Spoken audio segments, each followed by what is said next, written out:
Good morning, everyone. Welcome to Talk About myself, Hooks, are back again in another week where Hooks has just been let down again.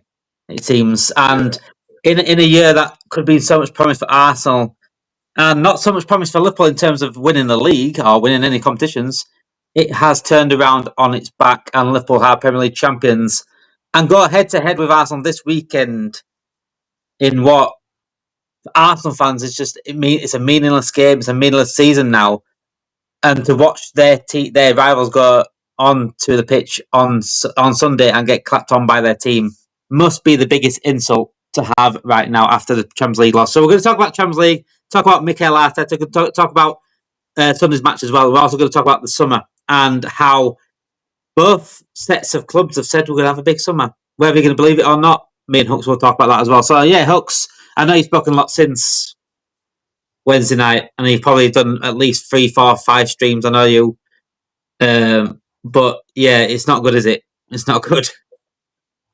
I think so on the actual night I did one on my own channel, I did one on Northside's channel, I did one on Lee Gunner's channel, then that I ended up falling asleep on his stream. So yeah, people caught that one out. And then 11 a.m. the next day I went on Never a Foul, and then immediately after I went on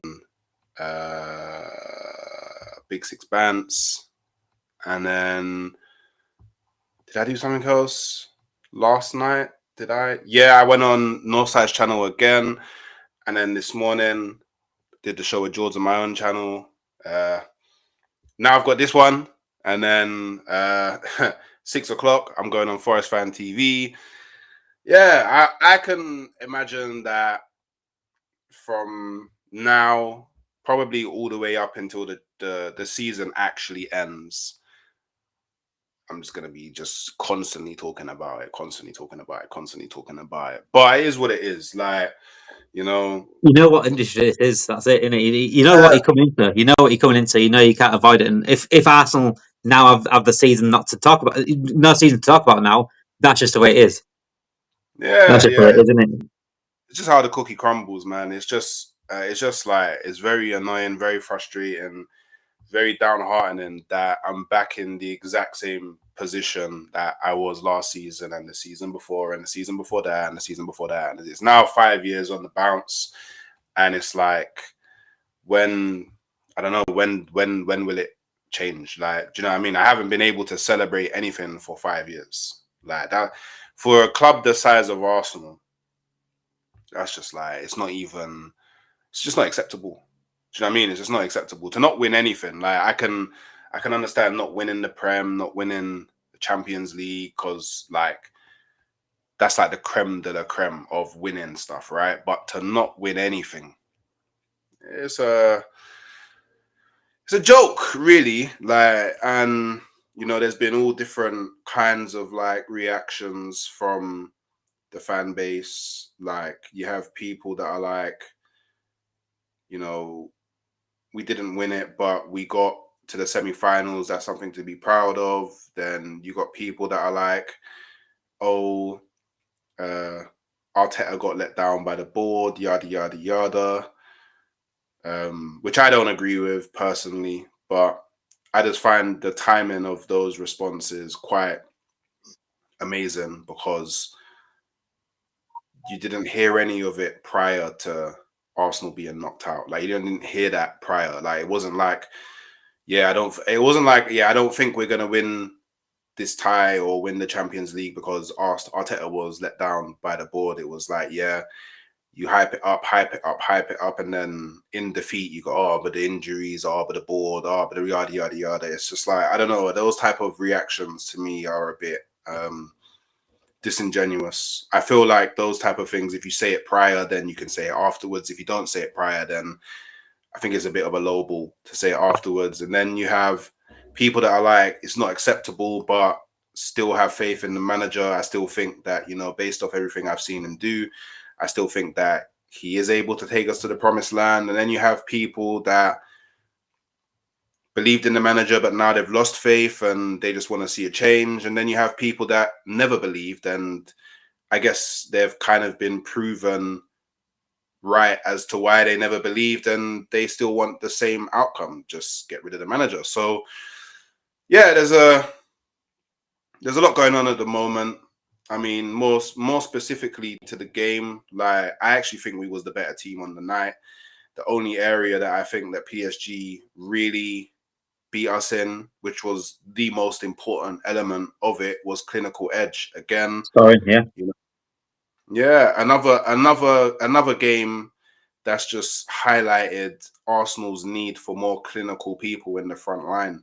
Another game that's just highlighted the need for like the front line to be able to play more autonomously than what they do. Like another game that just shows that Saka can't be the only person that we're relying on in the front line. Like he needs other people in the front line. Maybe not two, because I think to say have two other people in the front is a bit greedy. You know, you can try and aim for it, but at least have someone else that, like, if Saka's not scoring, it's not like nobody's scoring, if that makes sense. There's someone else Yeah, that is contributing front line. So sort of similar to like Liverpool when it was like, oh, Salah's not scoring, that's but how man, it is. It is. Yeah. yeah. So something similar to that. But yeah, just again, just not enough done. Story of Arsenal, I guess. And now, you know, they're probably gonna start peddling out all the PR stories, all the stories.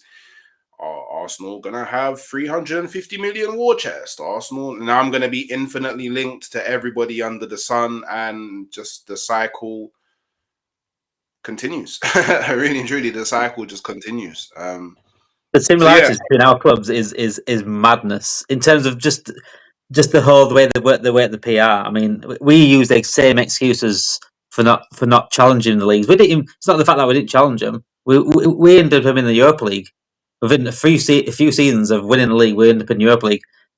I'm going to talk about that actually this summer. About Arne Slot's already come out in his press conference today and said, "Look, we're not probably going to sign a right back because we've got Curtis Jones that can play right back." And it's the same bullshit over and over again. And this is why we get again. There's fans like myself out there that are scared of standing still again, like we have done before, and yeah. it can't happen like that. Abdul says, "Hi, Damon. Halftime Hooks and chat. How are you all doing? Like, comment, share, subscribe. LFC versus Arsenal. You're never welcome. Always, Abdul. Thank you for joining us today, mate. But yeah, it's quite funny how similar our fan bases are as well. You talked about the last week, didn't we? About the extremes that people go to. Like people like can't praise Arteta at all. You got your league gunner. He's been on Arteta's downfall for a long, long time. But then he'll laugh in the face of like, "Oh, I told you it was going to happen." He could be right that it is going to happen, but it could also be like you've got to still praise the progress that he has come on as well. I think people go too far, but then you get your people like I'm not going to mention any names, but there's the delusional Arsenal fans that'll say, "Look, he shouldn't be going." Blah blah blah. And we shouldn't be criticising him. The ball's let him down. I think there is a little bit of truth in the board letting down a little bit in terms of recruitment. We know that slightly down, but Arteta's part of it. And if he's enabling that, and if he's allowed that to happen, then he should call the board out then. And it's the exact same what happened to us on the Jurgen Klopp. If you're happy with that sort of standard behind the scenes, then call it out to us because we need to know as fans. If you're not getting back to the way you want to get back, we need to know as fans. We need to know because we've got again, Liverpool got potential again this season to build on success. But it's happened before where we haven't done. And we're going to see the same storylines again. And Arsenal again, big summer, that PR. I've seen Liverpool fans say that there's no such thing as PR. I don't know how they know how businesses work. That's how businesses work. Even the big companies, Nike, Adidas, if something bad happens in their company, they will quickly shove out a good story or a PR story to cover it up. This is how governments work. This is how big businesses work. And football is right now big businesses. And if anything goes against their name or anything that looks bad on the club, they will. I mean, over the years, right? After a loss, I've seen it all the time. After a loss for Liverpool, we see a link to Bellingham the day after. Yeah. That's not coincidence. They wait for these moments to tell their journalists to put the PR out. And one thing I did see about the other night, actually, about the journalists, and I want to shout out, is it Anita Jones? Yeah. She interviewed Mikel Arteta after the game. That is journalism. Yeah. That is journalism. Keeping accountability, keeping him on his toes and say, look, I'm not buying your bullshit excuses, basically, without saying I'm not buying your bullshit excuses. But she did it in such a brilliant way, and shout out to Anita for that, because that is incredible journalism. That's what every journalist should be doing. Exactly the same with Liverpool journalists, exactly the same with Arsenal journalists. If there's bullshit to be called out, call it out and ask the hard questions that need to be asked, because us as fans want answers. Yeah. We have standards to uphold at a club. Liverpool, Arsenal, two of the biggest clubs in the world. We've got to hold them standards through our manager and our players. And then when things don't go right, I'm going to go over what Arteta said the other night. And it's embarrassing. And I like Arne Slot, how he's coming and being honest. But again, today with Arne Slot's answers about transfers and potentially not replacing Trent, I think it's just enabling what's happening. And I don't stand for it. So basically, Arteta said that the best team in the Champions League lost. If you look over the both teams, the MVP of being the player is the goalkeeper. But that's what you bought goalkeepers for, by the way. It's not if a striker gets an hat trick, that's the MVP. If you buy a striker for the goals, you buy a keeper to keep you in games. But again, I still think Donnarumma had a brilliant game, but you've got to look at yourselves. Yeah. Not taking chances. And Donnarumma wasn't even the man of the match for the second leg. It was Hakimi. So yeah, I know. Yeah, so he just. Yeah, I mean, it's just like that's something that really annoyed me as well, is the way that he handled the media afterwards. Like, I can understand being frustrated. I can understand being angry. Like, you've just gone out of the Champions League. Like, you probably have like so many regrets, so many like negative thoughts in your mind, and probably stressed, and probably just like the defeat probably has you feeling probably has your emotions heightened. I can understand all of that, but just come out and be humble, man. Just, do you know what I mean? Like, just say, do you know what? Yeah, I don't think anyone would have a problem with Arteta if he came out and said, hey, look, Well, good enough. I think that we played really well. I think, we could have won it, but, we just didn't do enough to get it over the line.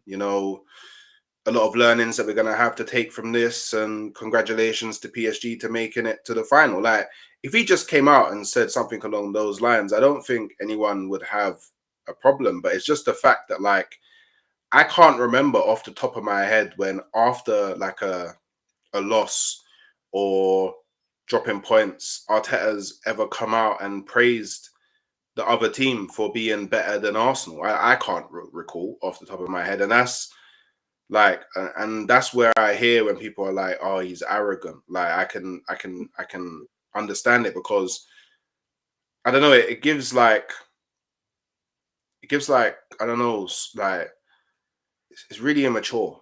Like, it's like yeah. Full It's really playground. quite Like, narcissistic a little bit.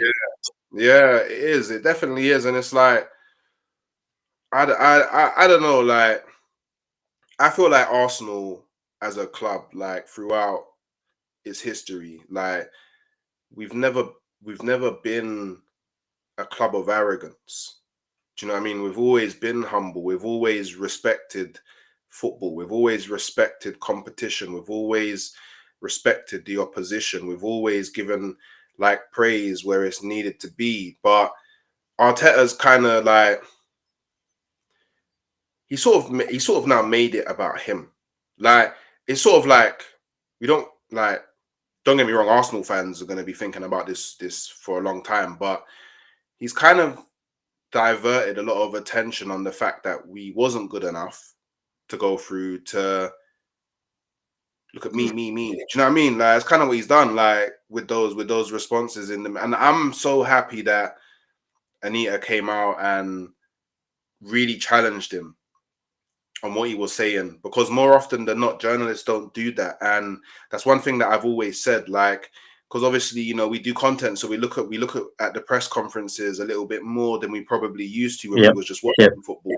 Yeah. And like, very rarely does Arteta in pre-match press conferences ever get asked about like So what are you really gonna do tactically? Like, what's your lineup really gonna look like? Where do you see the threats from the other team? Like, what do you have to prepare? Like, he very rarely gets asked questions about the game that an Arsenal fan Need would to be want to asked. They ask. need to be asked. Yeah. They need to be Yeah, asked. it's usually just it's usually like maybe something's gone on in the media and they're just making jokes about it and talking about that stuff. Like, very rarely is it about the game, and after the game, very rarely is he questioned as well. So I'm glad that somebody did it. Like, it needed to be done. Like, and it just shows like it should. Like, do you know what? Yeah, when he came in, yeah,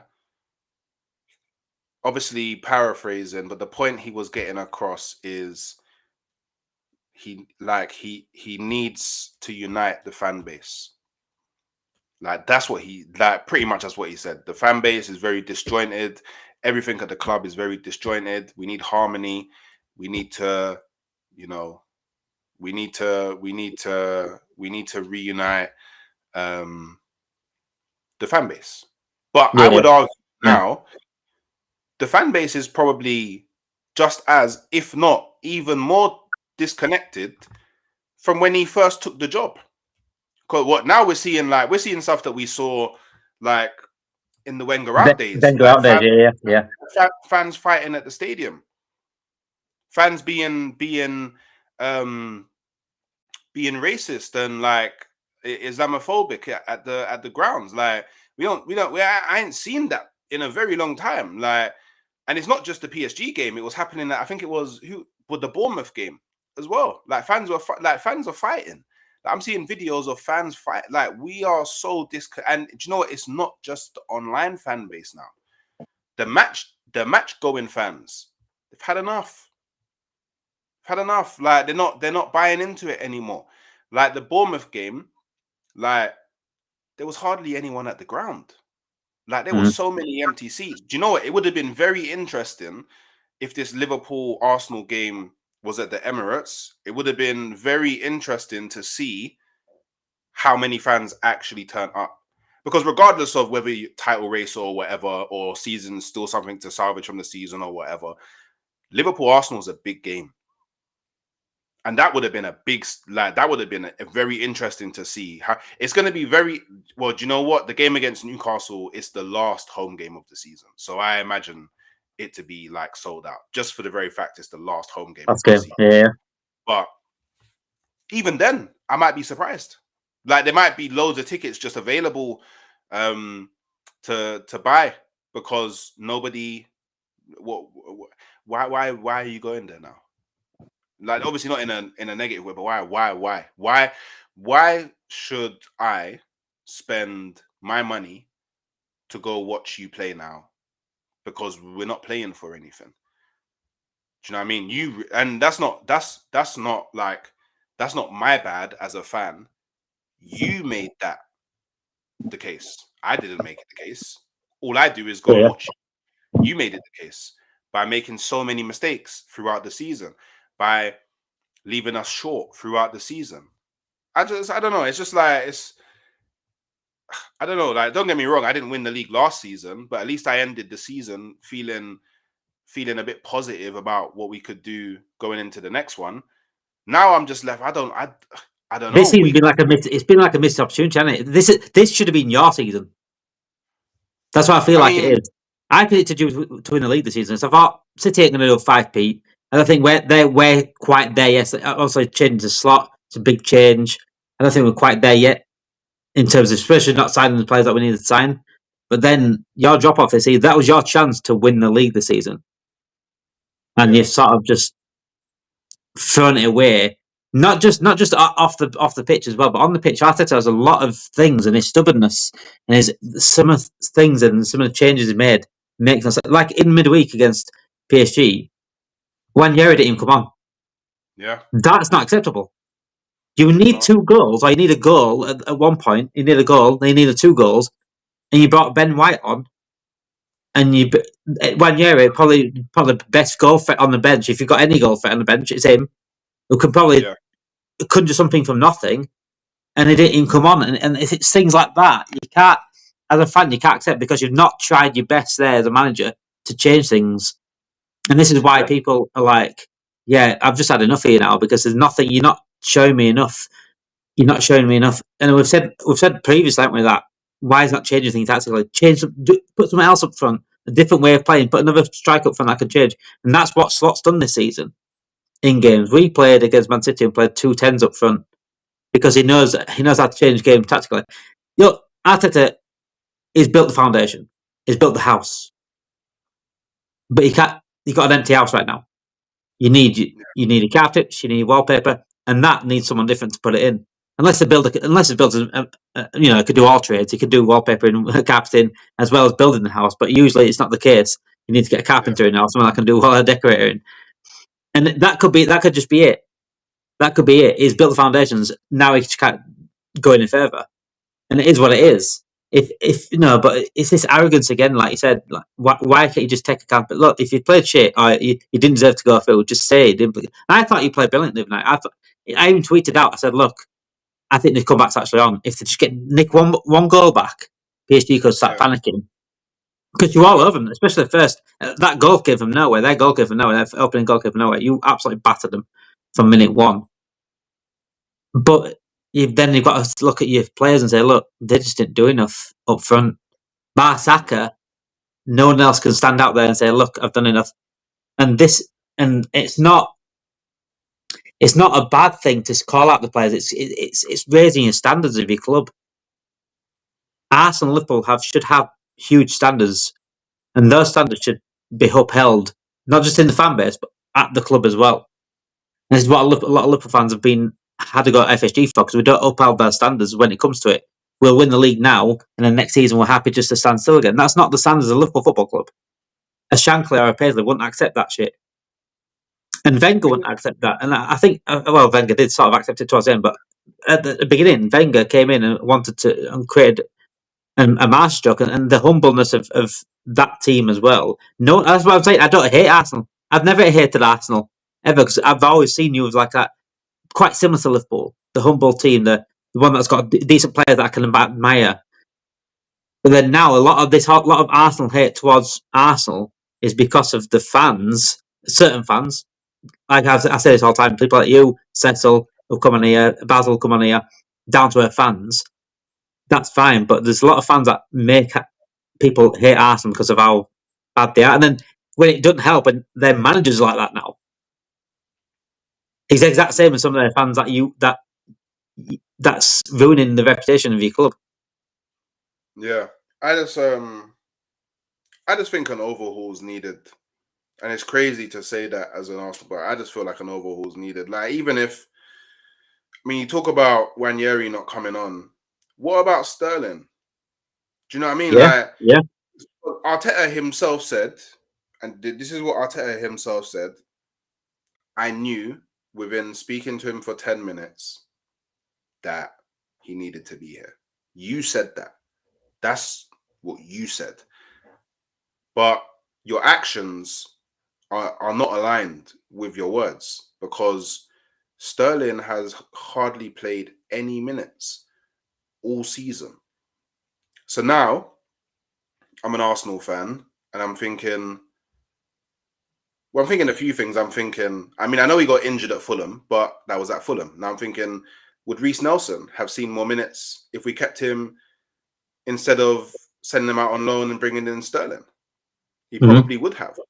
Why did you even sign Sterling on loan? For what reason? We just giving money to Chelsea for no reason at all. Like, absolutely no reason. Like, I don't know. It's just weird. Like, why didn't we actually go and sign someone that you would have actually given minutes to? And now I'm thinking, maybe he doesn't know how to keep everybody happy in a squad. That's why he wants a smaller squad, so there's less personalities to deal with, and he doesn't need to think about how to keep everybody happy throughout a season. Maybe he just doesn't know how to do that. And it wouldn't be a shock, because like, he's only been a manager for 5 years. Like, he's only been a manager at Arsenal, so it wouldn't be a shock. But like, if that is the case, go and get someone that can manage a bigger squad, because we all know with the amount of games that our teams play throughout a Need it. season, Mm. you need a big squad. You can't do it anymore with a smaller squad. You just can't. It's just not. It's not. We're not like the likes of we're not the foreign leagues that they get a break in the winter. We don't get breaks. So I don't know. Like, And the standard of football is much harder every single week. I mean, look at this Europa League final: Tottenham, Man United, Conference League final, Chelsea. This is the yeah, standard of Premier League, so we've got to keep up that standard as well. So big squads are absolutely important. Thank you, Luman, for subbing. Give Arteta another $500 million. See if he can find a striker. It is funny in a way, but I feel your frustration because we've been here and we have the fans that accept it as well, and it shouldn't be accepted. Look, Arteta's done a good job of getting there where you was basically eighth or whatever way we were, eighth, ninth, battling down there, down halfway at the table, and you're into title challenges. Now you just need someone to put it over the line. And for me, I don't think Arteta is that. But you can. Yeah. Is he just losing the plot a little bit now? He's coming out with all the excuses. Oh, but if we had the points total of last season, we'd have won the league and blah blah blah blah. But if we had the points total of the seasons, like 97 points, 99 points, we got okay. We came second on the 97 points, 98 points. yeah. But I saw Liverpool making the same. Oh, if that was another season, we've got to keep the same energy. Look, it's a different season. You had your chance this season to do it. Go on, mate.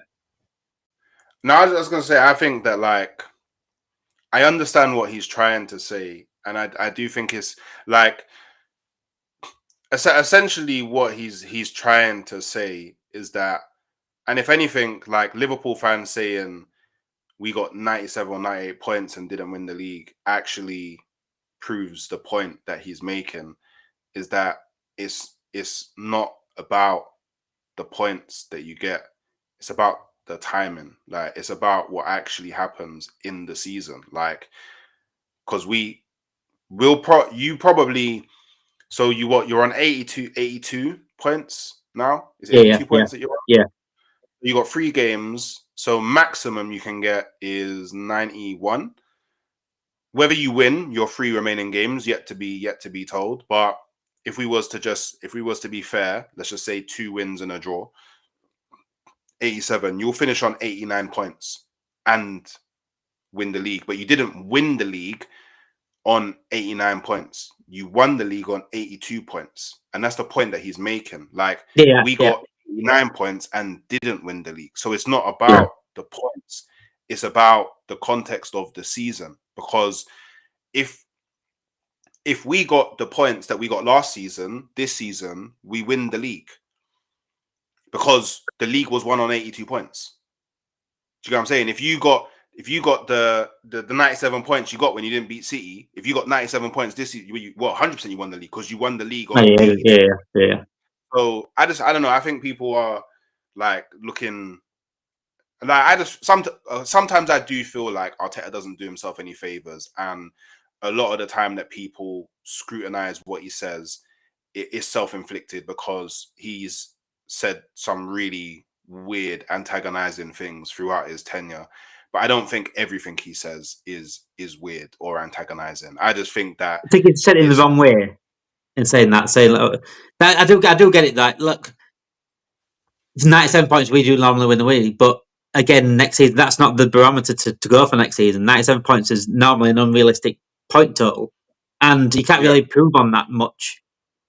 We've got to do better next season. How can you do much better than 97 points? Really, it's not usually doing better than 97 points. City got 99 points and 100 points. We got 99 points actually this season after, fully enough, but that's not the barometer.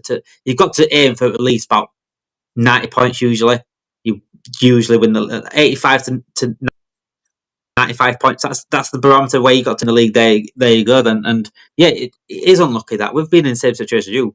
We finished 97 points, 90 behind Man City in a season. We won the Champions League, and we lost one game all season. One game against Man City all season, and if we draw that game, We won the Champions League and Premier League double, going invincible. That's how close we were, and it is frustrating. And I do sort of get Arteta's point on that, but yeah, like I said, I think the way he says things and the amount of things he says, it doesn't help himself at all. But yeah, the big game is Sunday, Liverpool, Arsenal, Guard of Honour time, hooks. And I do like the Guards of Honours, but I think it's over hyped to the point. It's just sheer respect for me. Anyone that does a Guard of Honour, it's just sheer respect to sportsmanship. That's I think that's how it all. It's not about banter or anything like that. I think it's sheer respect, and the champions do need clapping onto the pitch. What is your expectations for Sunday? Because I think we'll lose. I did a preview last night, so that's going out tomorrow night. I did a preview last night, going out tomorrow night. I'm just thinking like mindset and things. We lost last week. We were pathetic last week against Chelsea, and I don't like that. And results don't matter to me, but performance does.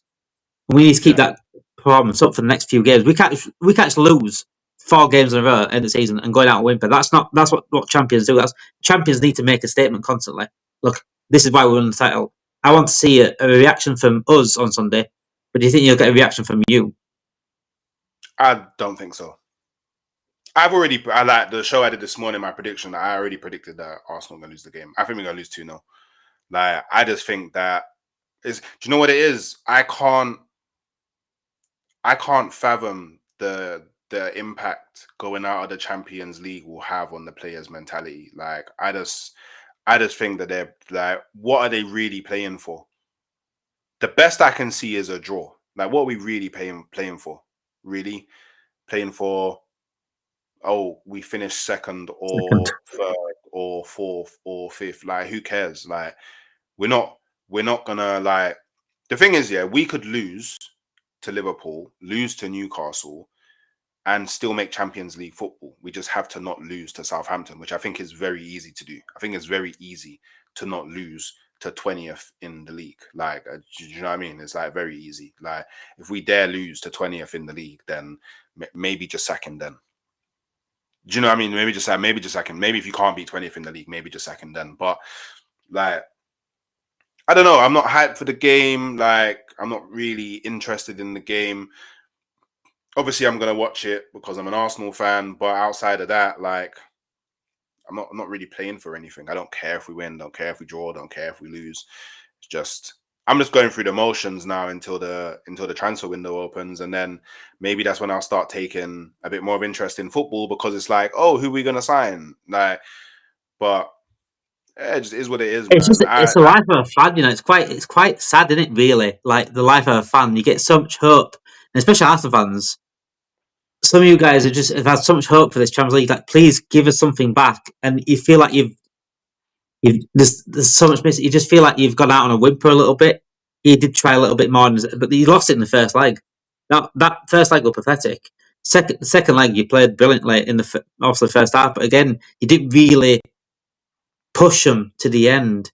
So like giving a fight and going out on a fight, but it was fit like that goal was a consolation goal. It should have been a consolation goal. It should have been right. Come back on here, but it was a consolation goal. Yeah. And it felt like a consolation goal at the time it came, and 3-0 down already. And it's quite sad. I think that just sums up football fans and how much hope you put into a team and how much energy you put into a team mentally as well. And for them to just do that, I mean, it's quite the whole hype about it. The whole like, oh, this time get your boots, come with us, blah blah blah. But you've got to show more on the pitch. If you're going to give us this hype video, get your boots, get your shin pads, join us on the pitch. Then you've got to show me something more on the pitch.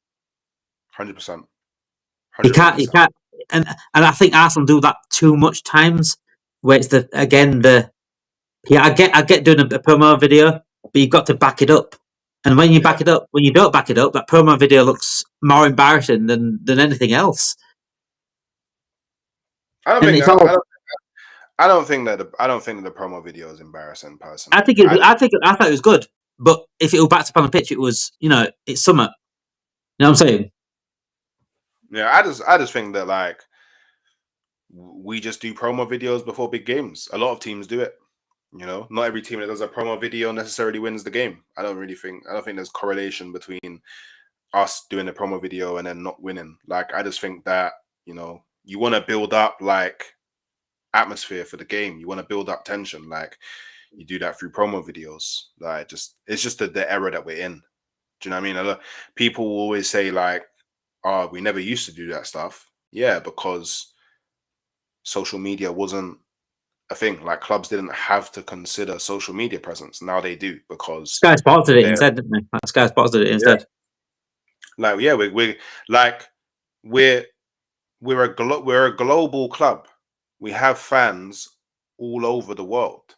Like, we have to send out messages to our global fan base before big games. I mean, I don't know. Like, to me, it's just I don't know. It just seems normal, like a normal thing to do. But taking into context of the era that we're in, I just think it's a normal thing to do. But hey, if people don't like it, people don't like it. Not everyone has to like it, but I don't think you can use it as a stick to beat the club with. Personally, that's just my personal opinion. I get that. But I'm thinking more so. Again, I think the promo video is fine. We do promo videos. We've got to do it. It's to build up for the game.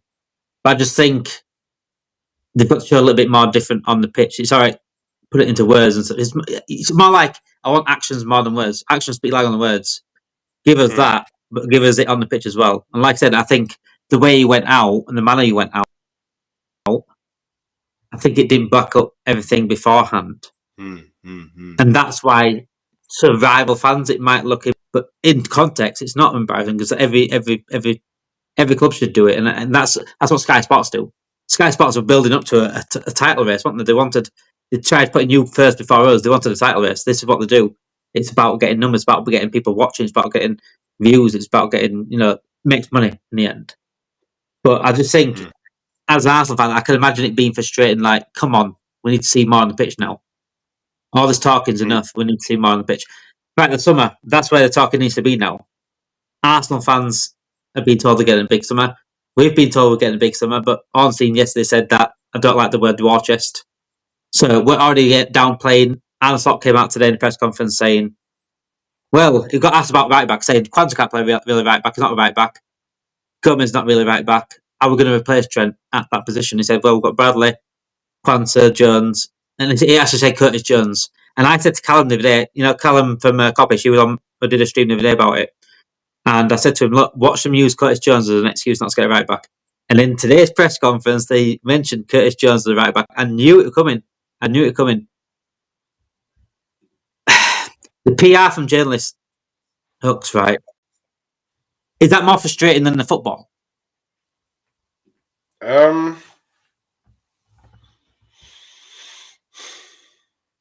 During the season, yeah. So during the season, it really annoys me. Like, I pretty much mute a lot of the journalists and ITKs during the season, because it's like, hey, I'm trying to focus on football. I can't even sign anyone at the moment.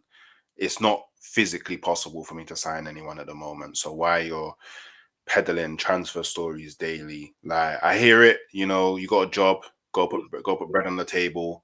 And you're obviously like you're trying to create a narrative as well. I feel like a lot of them come out with their stories at really like poor times as well. But it's just part of the world at the moment. Like, people try and get engagement, and yeah, I guess I guess outside of like actually, do you know what? I feel like even like Fabrizio and Ornstein, they've kind of lost a bit of their credibility. Yeah, massively. Yep. Yeah, I feel like they've lost a bit of credibility this season. So it's like you can never really know what, like, if anything that anyone is saying is even real. We'll never know. I'm sure Arsenal are going to be, and maybe not so much Liverpool, because I don't pay too much attention to other teams' transfers, but definitely Arsenal.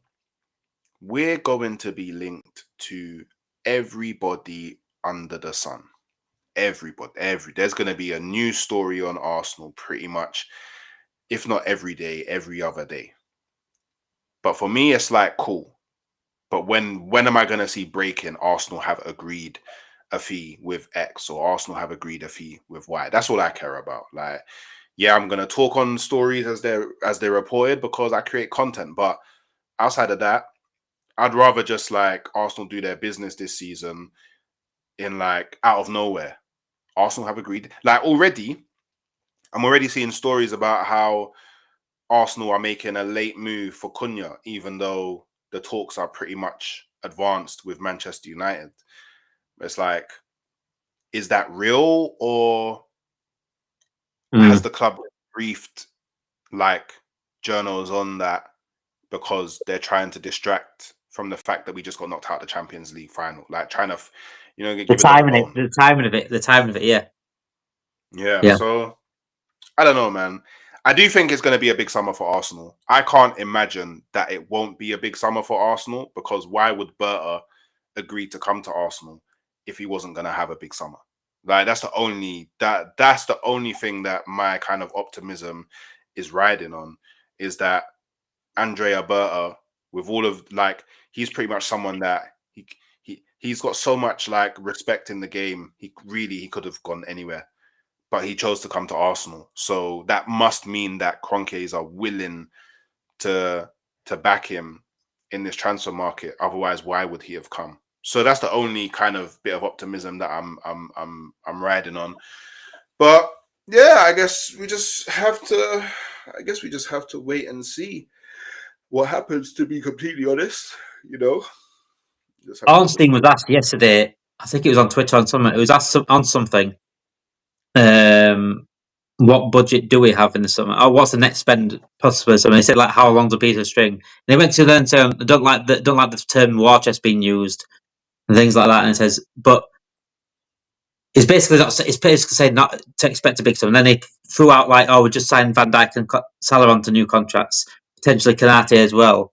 And I don't think Kanate, Van Dijk, and Salah as new contracts should be anything to do with the transfer budget we have this summer. Salah and Van Dijk should have been started last year or the year before that for number one. Last year at latest. So if they've waited to this summer to use it as an excuse not to buy anyone in the summer, when we weren't spent on Chiesa, we only spent on Chiesa last summer. We've gone 2 transfers a window behind buying Chiesa. In previous windows, we've not spent hardly out. Yes, we won the league this season, so we've got much more revenue coming in. We've made, 300 million off winning the league alone. We're breaking records every single year for revenue. It's not about not saying no, but it's worked because we won the league. But it hasn't worked in the past, though. We won the league. We stood still. We came in the Europa League. I said that earlier. Three seasons. Within 3 seasons, winning the Europa League. We was in the Europa League. That's what happened before. We stood still. We watched everyone get above us. We finished 5th, and we blamed injuries and PGML. Exactly what Arsenal fans have been doing this season. Some Arsenal fans have been doing this season. But we need to look at it as us. It was our fault that we did that. We ended the Europa League. That could happen again. Because we're standing still again. We need 4 or 5 signings for me, 4 or 5 signings. But I've said all along, people are getting excited. Oh, yes, we probably will buy this. We've got Edwards back now. We've got Edwards back for a reason. But have we not learned anything under this ownership? We're happy to stand still once. They'll do it again. As long as they make that profit, as long as they make that money. And that's frustrating. I think it's an American ownership thing. You've got the Kroenkes. As long as that money keeps ticking over, as long as they get the top 4, win the league's just a bonus. They won't do all they can to make sure we're going for the league again this season. We made sure we've done everything we can off the pitch to ensure Slot has everything we did. It just Slot has, I think, fallen on his feet with Slot in terms of being able to tactically change that team from last season. But we've not done anything to help him. Now it's time to help him. He's proven now he can win multiple titles. He's proven to me he can win big trophies constantly. But he needs backing. And Arteta needs backing. And Arteta has been backed at times. But again, I think you've fallen to the sell to buy now like we have. We shouldn't be sell to... A club like Liverpool or Arsenal should never be sell to buy. The amount of money we make, we should not have to rely on our budget to be sales. We make revenue. We make... Our ticket prices are a joke. Especially when they up in ticket prices to the average fan has to pay out their ass to go to games when they can't afford it. Yeah. It's not fair on that fan, and it's going to be. I'm not going to get pulled into this big sum but I still think we do need to certainly address certain areas. Our midfield crumbled this season. We just got away with it because you were chasing us. I think we're going to be going for the same sort of players as well, as an Arsenal. I think we both need a striker. I'd say you need a left winger. We both need midfielders. Definitely, yeah. Potentially Arsenal will need some defenders. I You honestly need don't. depth probably in defence. Yeah, we need depth all across the squad, to be fair. So I don't know if we'll go for the same sort of targets though. Maybe in the maybe striker, but I doubt anywhere else we'll go for the same sort of targets. The fact that there's a few clubs that need a new striker, isn't there? Us, you, Yeah. United, potentially Chelsea. Yeah, there's a lot of us fighting for. Yeah, I can imagine Arsenal maybe battling with United and Chelsea for similar targets up front. I'm not so sure about Liverpool. I don't know what type of striker that Slot wants. A cheap To one. be honest, That's it, a cheap one. That's it. That's the answer. When there's been money being batted around for Ekitike, about £70 million, I think it was, £80 million for Sesko, we ain't going to pay that sort of money. Isak's were off the board ages ago, so we ain't going to pay that sort of money for a striker. Alvarez potentially, because we could use Nunes as a bargaining tool for Alvarez. That's a potential for me. Gyökeres, I don't know how much we can ask for Gyökeres. I think it took you massively. But it depends on the money, doesn't it? Again, I'm not hopeful at all. I'm not hopeful at all to adjust the situation. I think we'll get a left back. I think we'll get a striker. And I honestly think that's it. Yeah. And I think Slot confirmed that this morning pretty much for me. I don't think he would mind as well. I think he's largely happy with the squad that you do have, to be fair. That was one of the reports from it in the summer. One of the reasons why we brought Anna Slot in was because he can work with what he's got. He's happy to work with what he's got. He's happy to be that. But he's shown a bit of a different thing. Klopp's always like being underdogs. Slot's shown a bit like his standards are up here. But then he's saying he's happy with the squad. He's happy with this. I'm happy with the squad. I'm happy with the squad. But then you're not playing the squad. His actions speak louder than his words. He's happy with this squad, but then we're not seeing Chiesa. We're seeing the same 11 every single week. That's not happy the squad for me. I just think again. But he's got a high standard. I think he's just happy to be here. Yeah, and work with what he's got. It's mad as it sounds, but he has high standards, so that's what makes no sense. It makes no sense. But this summer is going to be absolutely vital for both clubs. I don't know. Like you would like to believe that FSG will be like, oh shit, we just won the league. Maybe if just this one season we this one transfer window, we kind of like put a lot of back Slot with a lot of money, it may stop us from having to invest as heavily. Maybe we continue success, but we all know that your owners aren't like that. So I don't think he'll be working on a shoestring budget, but I would be very surprised if you spent like north of like 70, 80 million on more than one player. Like I think I could see you doing it on one player, but I don't think I can see you doing it on multiple players. Arsenal is. I honestly, I haven't got a clue what the intention is. I'm still waiting for Berta because Berta he's been at the club, but he hasn't briefed the media once. He still hasn't been briefed by the media. I don't know what his thoughts are. I don't know what his intentions are. I don't know what his plans are. I don't know nothing about him. No welcome video. No hey Arsenal fans, I'm here. No like video dropped by Arsenal with like music in the background and him doing different poses. Like there's just nothing from from Berta. So I haven't got a clue what he's thinking. All I know is Arteta has spoken less and less and less about transfers since Berta joined. So I'm pretty confident in the fact that transfers are now Berta's job, and Arteta just worries about what happens on the pitch. I think we need this summer a lot of transparency from the clubs. I think we both, as we could be, as we should be, us two as clubs, right, should be favourites next season. But the way our clubs run, in terms of ambition, the way our clubs run off the pitch, we could easily make Man City favourites just like that. Yeah, yeah. And that's down to us. That's not down to Man City. Man City will do their own thing. That's down to us. If we want to be the favourites next season, if we want to go again next season, both Arsenal and Liverpool have it in their hands to do that. They're in the perfect position. Arsenal in the perfect position in terms of go get a striker, go get some more creativity. I think you're good. Your defence is brilliant. Your midfield, it needs a bit of depth, but it's brilliant. But Odegaard, I think he certainly needs someone on his toes. Smith Rowe, for example. I mean, you let that one go. But yeah, elsewhere, your defence is brilliant to build on. Liverpool are in a perfect position. We just need to add a few players and maybe a bit of depth again, like you. I think we're quite similar in terms of what we need, both teams. But it's up to the clubs to ensure those are addressed. Or it's going to be another disappointment season. Arsenal's going to be another second place or whatever. And it's going to be another fall off from Liverpool. It's going to be another standstill, rest on our laurels again. And allow Man City to come back into it. That's on the clubs now. Both clubs have got the chance to do that. And it's up to them to put up or shut up this summer for me. Thank you everyone for watching. Thank you everyone for that has come in the chat as well. Big up to Godfrey who came in as well at the end. Thank you, Hooks, for joining me, mate. I'm sure whatever happens Sunday, I know you'll be watching it. I know are you doing a watch along? I'm going to be on Lee Gunner's channel, I believe. So okay, so yeah.